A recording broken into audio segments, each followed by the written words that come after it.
Morning, everyone. Hey, I'm Meg from LovenStamps, and you are watching Maker Mornings with Meg.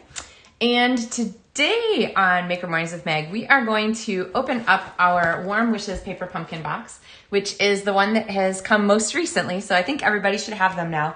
But we are opening this because I wanted to use some of the online exclusive paper before it goes away and create something fun for the person who has everything, right? So we all have a family member, a friend, or somebody who really, it's always hard to shop for them for the holidays. And so this project is a really fun one because it is, first of all, you can give it really early because it's fun to look at for the next season. And then also it's perfect because it really helps. It just adds memories and so forth. So inside this paper pumpkin box, you would normally find stamps, ink, and supplies and everything to make a set of projects.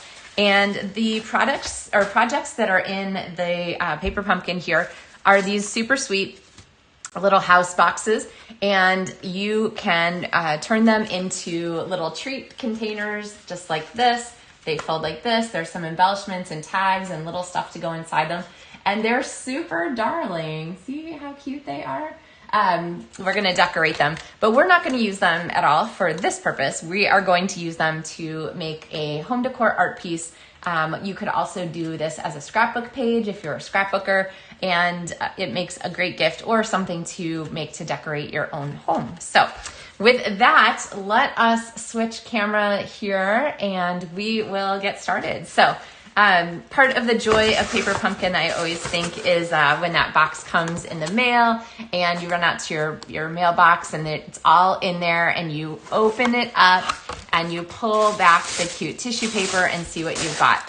Now, the original kit for this has the stamps and ink spot for this kit, and then all of the cardstock pieces and embellishments and adhesive and everything. It's all in this box, which makes it a really great gift if you're looking for a gift to give someone. You can give them a paper pumpkin subscription. But the other part that's cool about this is that you can get refills for the kits, which is basically this stuff here. It's the consumables, and the refills are available if you are a Paper Pumpkin subscriber. So if you're not yet, you would have to sign up to be able to get this from my shop online. But it's worth it because this is one of those kits where without the stamps even, you have plenty of things to do. So let's take a look at what's here. There are boxes. Let me see. 1, 2, 3, 4. It looks like maybe a set of 8 boxes. And then let's look at the things that are enclosed with them. There are gusseted treat bags. I love the Stampin' Up! Treat bags. Good all year long for things. And then there are these little, these are actual stickers. Usually they're not stickers, but there are these little wreath stickers. And then there are these, which are laser cut cardstock wreaths, which I really like. So you could use this to close up. Actually, I bet this is intended. You could read the directions, but why would you do that? Take the stickers here, peel off, and use to stick your bag shut with whatever treats are inside if you're going to make these as little gifts. So again, if you missed this subscription, that's okay. You can still get it. There is linen thread in there, and then all of these tags, which of course you could use with whatever tags that you want. And then there are directions. But who knows? Who wants the directions, right? We're not going to make them anyway the way they're intended. So, but Paper Pumpkin always does include directions if you are a rule follower, and you must look at the rules. So all kinds of instructions and so forth for these. And then there are always alternate projects on the back. And so here are some ideas for, other ways to do with this month's Paper Pumpkin kit. So Stampin' Up! Does a good job of that. All right. And then I always have ideas too. Okay, so let's come back to these because what I wanted to do, instead of making the little treat container, I wanted to make a scrapbook page / home decor piece. Hey, Sue. And so what we're going to do here is go ahead and trim this. So the box comes just like this, and I've used my paper trimmer and trimmed off this piece here with our front door. You could probably come up with something cute to do at the back of the house too if you wanted, but we're going to go ahead and set that aside here. And the paper that I wanted to pull out is this Traditions of Saint Nick paper. It has these delightful Santas on it. I think I showed it to you right when it first came out. But one of the things that I love about this paper is the color scheme. I love these sort of vintagey colors and the vintage patterns, the sketch style of the little post boxes. This is a gorgeous, gorgeous color here. This must be, oh, what is this? This is, I can't remember the name of it. Hold on. Let me look. It's copper clay. Sheesh. Had a moment of blankness there. There's copper clay in here. There's pebbled path. This is cherry cobbler. And then this gorgeous mossy meadow. And lots of different designs here that you can use, some pebbled path for different things. And so we're going to go ahead and use, I love this sort of vintage wallpaper pattern. We're going to go ahead and use that as our base for our page. So this is 12 by 12. And then we're going to go ahead and find a little place for our house to go on here. And then we are going to go ahead and add some, like a home for this, right? Because we want to have the house, like have a focal point created. So I'm going to take a strip of this fun little Christmas paper, and all I did was just cut about a 2-inch strip, and we're going to lay this down on here. Okay. Now let's see. Can I get a little further up so that you can see our whole project? I think I can. Let's see. Sorry, guys. All right, there we go. Almost. Okay, we'll see if it syncs. All right, so I'm going to go ahead and add this here. Now, when I'm doing a project like this, I love to look through my phone and find photos from sort of recent times and so forth. And I printed out a photo collage to go on our piece here. So this is just, my printer will print like an 8.5 by 11, and I just trimmed it down. And so I have my photo collage here that we're going to add to our project. But I really want to give this, I want to bring the green back in from Mossy Meadow, and I want to give this just a little bit more like matting, a little frame. So I left the white on there so that it would have that already. But I'm going to go ahead and add this, and I want to use a piece of this paper, but I don't want it to go all the way to the bottom. I want it to, I think I'm going to have it to be just like a diagonal. So I'm going to go ahead and trim this with my trimmer on a diagonal to give us, okay, I'm not going to trim on a diagonal, to give us a little bit of a background here to go behind. So I'm going to trim that off. So trim about 1 inch, then it fits fine. And then I could use this like we did on our diagonal card the other day for something else. But I'm going to go ahead and use this one here behind our scrapbook or behind our photos. So that just really helps to give this a little bit more presence on the page so that it really feels like it belongs there with sort of a focal point too, okay? All right, now I'm going to add some extra, we're gonna start embellishing, right? We're gonna go from here. So I feel like this needs a greeting of some kind of message that when you see this, you know, on your hall table or in the dining room counter, kitchen counter or something, you would be happy. We're also going to turn this into a decor frame. So I'm going to teach you how to make an upcycled frame, which actually I think we better switch gears now because part of that has to dry. So let's do that now. I have a piece of 12 by 12 chipboard. This is, you can kind of see it's pretty heavy stuff. This is the backing paper from the Stampin' Up! Specialty. So like the distressed gold paper that I'm going to use on this project, some things like that. And then this is a backing paper from, let's see, this one's from Painted Christmas Designer Series paper. And what I'm going to do first, I have this cut just to a 6 by 6 piece, is I'm going to take this and go ahead and glue the whole 6 by 6 piece to the whole 6 by 6 piece to make this double thickness, okay? Because this is going to be the guts of our stand, and so I want this to be really strong. All right, now I did trim off about 1/4 inch at one end so that I make sure that this is not going to show at the top, and I trimmed the top of our chipboard and the side of our chipboard also by about 1/4 inch so that it doesn't show behind your scrapbook page. So, okay, this I'm gonna come back here for 1 second and start gluing some stuff down so that things aren't moving quite so much. So this paper is not moving, so we're gonna go ahead and put this on. Now, one of the things I love about multi-purpose liquid glue is that it is really strong. So something like this is gonna sit vertically for a long time, maybe many years. If your recipient really loves what you're giving them, then you want a really strong glue because you don't want pieces to fall off as you go over time. So I'm gonna add this on here, and then we're gonna go ahead and add this now to our project. So, all right, let's see. I'm gonna flip this down and set this here. All right, we're gonna move our house around a little bit as we keep on designing here. So now always smush from the back side is my advice there. And these are some of the Delightful Santas actually, which sad, I'm covering them up to put them on the back of our page. But there's the base for our page. We're gonna leave this for now. Okay, next, back to our piece here, which has had enough time to dry and really grab. What I'm gonna do is I need to go ahead and score this from corner to corner, and it is barely going to fit here on my trimmer. You might actually, oh, no, it does kind of go. Okay, so you might have to go ahead and pretend that it fits. That 1/4 inch that I cut off really helps.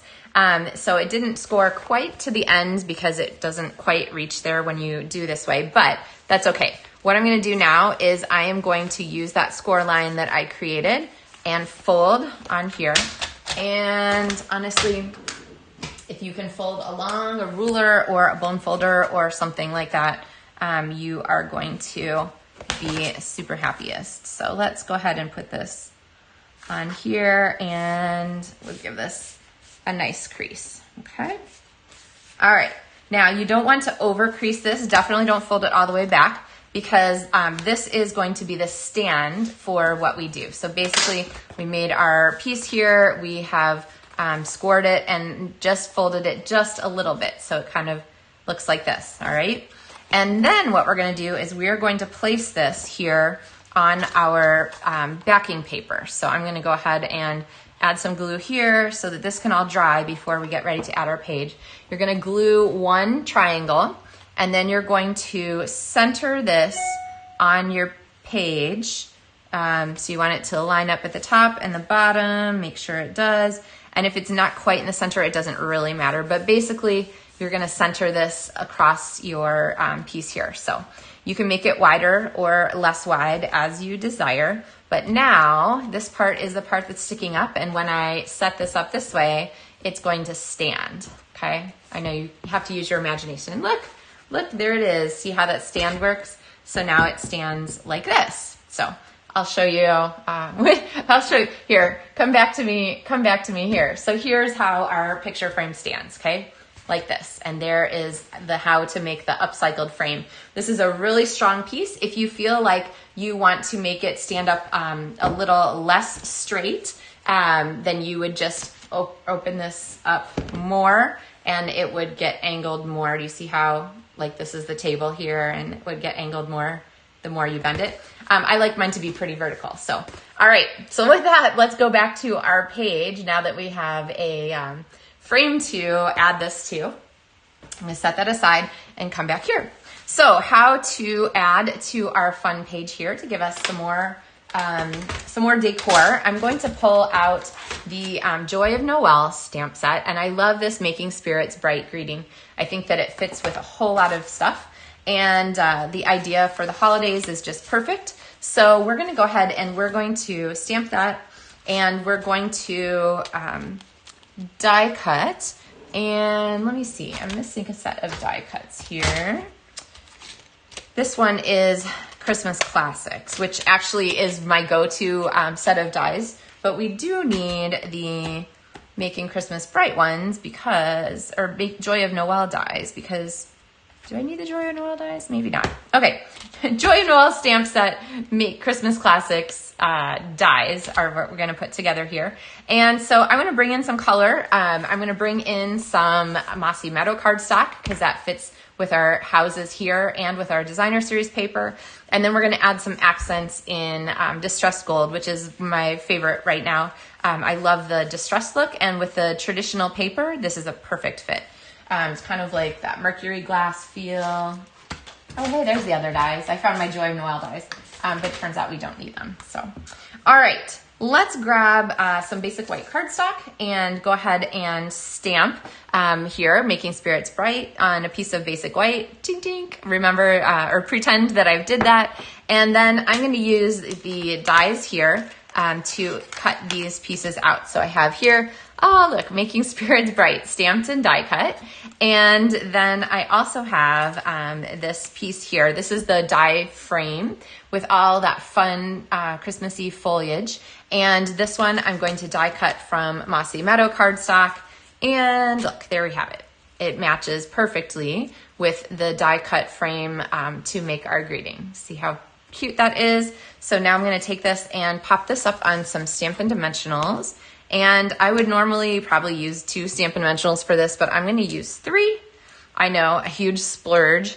And go ahead and pop this up since we are, again, wanting this to last for a long time and stay nice and bright. So we're going to go ahead and lay these things out as if they're going to fit here, so we can kind of place things where we think they might go. Now, I don't know about you, but I feel like this needs a little bit more oomph. And so this is where our distressed gold is going to come in. And I've got the Christmas Classic dies again, and they have these terrific extra foliage pieces that are kind of designed to go with. You could use them separately or together, but they are going to be cut here from our distressed gold, which through the magic of television I have. And so now we can take these and tuck them here with our little house and add some sort of gold accents here behind. Okay, so now you guys know me, you know that I don't love to glue small things. So instead of working hard to glue these, I am going to go ahead and use the edge piece from a Stampin' Dimensional to go ahead and pop down here. And so that is going to get hidden behind our piece here. So, and then we'll pop another one right there. Okay, so let's pull this across here. And then we have our house here in the background, which we still need to finish up. Now for our house, there are, remember from the Paper Pumpkin refill kit, there are these darling, where did my darling wreaths go? Okay, well, oh, here they are, sorry. Okay, here are the darling laser cut wreaths.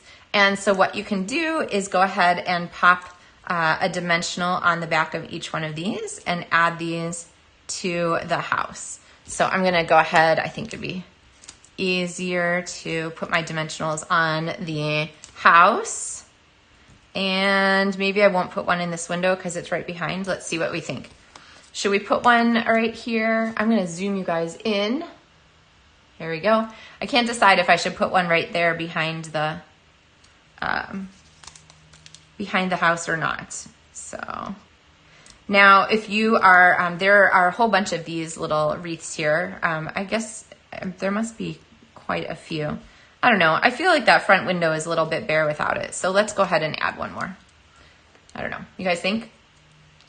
All right. So we're going to pop this one on here. And then, oops, I just trapped my gold, distressed gold piece under there. Let's move this out of the way and add our wreath there. Okay, so now we have our fully wreathed house, and that pretty yellow there really matches with the gold. And then I can add my Christmas house here on our page, okay? So let's go ahead and, why not? I'm gonna put Stampin' Dimensionals under this. This is a great time to use the edge pieces of Dimensionals because you have a long strip and you just want to have that be supported. And then it's so satisfying when you get to the end. Is anyone else satisfied? When you get to the end of a sheet and you can toss the, toss the remainder. I don't know, it makes me happy. Maybe it's just me. And here's me again using a lot of dimensionals on this home decor piece, more than I would ever use on a card. And then I'm gonna slide this over. And I really want to kind of cover up the edge, this white border here, so that this really connects our house to our page. And then this is a very much Making Spirits Bright, sort of photos of home and so forth page. So let me zoom you guys back out, and let's see. If I zoom you back out, then I think that we can put this onto our frame. So now I'm going to bring back that frame that we made, and I really like to put the backing on. You could put the backing on after, but I like to put the backing on first because then I don't accidentally mount it the wrong direction. So then you're pretty safe. So I'm going to put some glue on here. I'm going to put glue behind this piece here. I'm not going to worry too much about the edges, but just in case there's a little like glue trail kind of, I like to hide the extra glue behind layers on my project. And now what I'm doing is I'm lining up right here at the bottom, and then I'm going to flip this over because remember we smush from the back side, and you can see there that I have a little extra paper at the top and the sides on both edges on purpose so that I know that the frame isn't going to show from the top of my board. Okay. All right, let's switch this back here so you guys can see. All right, so here is our Christmas frame, right? Kind of a fun way to highlight some photos and share some Christmas joy with somebody. Use your crafting supplies, and you can mix and match anything. It's kind of fun sometimes to work on a palette like this that's 12 by 12 that's a lot bigger than just a card front. So it gives you a little bit more space to work with. All right, now let's switch back here because I have some mailbag things to share with you. So some cool cards that have come in the mail recently. This is from my friend Cindy, and I can't remember if I showed you this, but I thought it was absolutely beautiful. I love that with the paper, that little bit of glitz around the edges.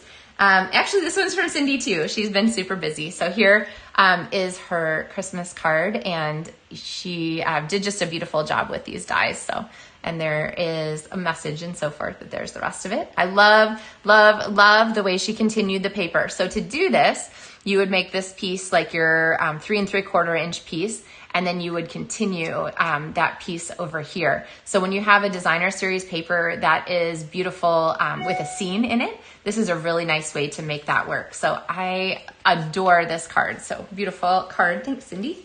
And then I have another Christmas card. This is from Laura, and she did this fun gingerbread dude and these pretty designer papers. Lots of cool layering with a little glitz there around the edges, and then some of this red red linen trim. So very pretty. And then this card came from Shannon West. She is my demonstrator development manager from Stampin' Up, and she sent this card, which I just thought was darling, is a piñata card to celebrate earning the trip to Mexico. So the Stampin' Up trip, which will coming next year. And then I think I have to say something about less than 1% of demonstrators earn that trip. So it's pretty exciting, and so forth. So, all right. So I think that covers us for today. Oh, Kelly says yes, she's extremely satisfied when she finishes the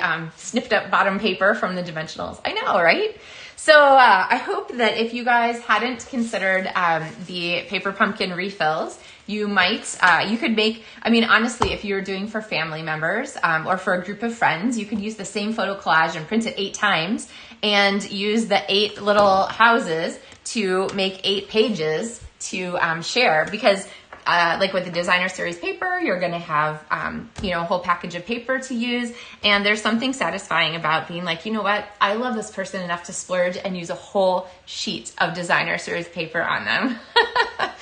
So anyway, hope you guys have been having a great week. I am excited to drive to Atlanta tomorrow. So if you're in Atlanta and you know any great fabric stores, let me know. But I'm taking my son to Atlanta to audition for a drum corps international group, the Troopers, and he is very excited about the trip, and so am I. And so yeah, it's going to be a weekend of driving around the country. So hope for good weather for us. I hope you guys have fun things planned also. I think I will be taking stamping supplies with me and working on calendars. If you don't know, oh my gosh, okay, I almost forgot to tell you this. I always send calendars. There is one kind of, let's see, there you go in the background over there, to my stampers every year as a thank you and to get started for the new year. And I will send them along with the copies of the new catalog that is coming.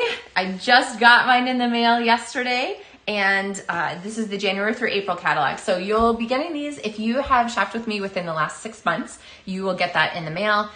If you don't have a Stampin' Up! Demonstrator that you work with and you're in the United States, visit my website at LovenStamps and request a catalog. And I can work on getting that to you too.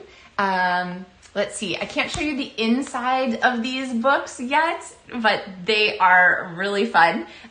You'll be able to see the inside when they start on January 6th, 5th, January 4th, even better than I thought. And in the meantime, demonstrators will get to pre-order from this book starting on December 5th. So that is coming up very soon. And let's see, oh my gosh, so many cool things in here. What would we do? I'm actually gonna have a big unboxing next Tuesday when we're back from Atlanta, and you'll get to see a lot of the new things in here. So that'll be kind of fun. If you're a demonstrator, get your pre-order ready. If you're not a demonstrator yet, you can join my demonstrator team, and actually starting December 5th, you will be able to join and get these new things in your starter kit. So more information on my website about that also. All right, everybody, I think that's us for today. Have a wonderful weekend and enjoy the pre-holiday season. Happy pre-Friday, and I will see you next week for another Maker Mornings with Meg. So take care, everybody.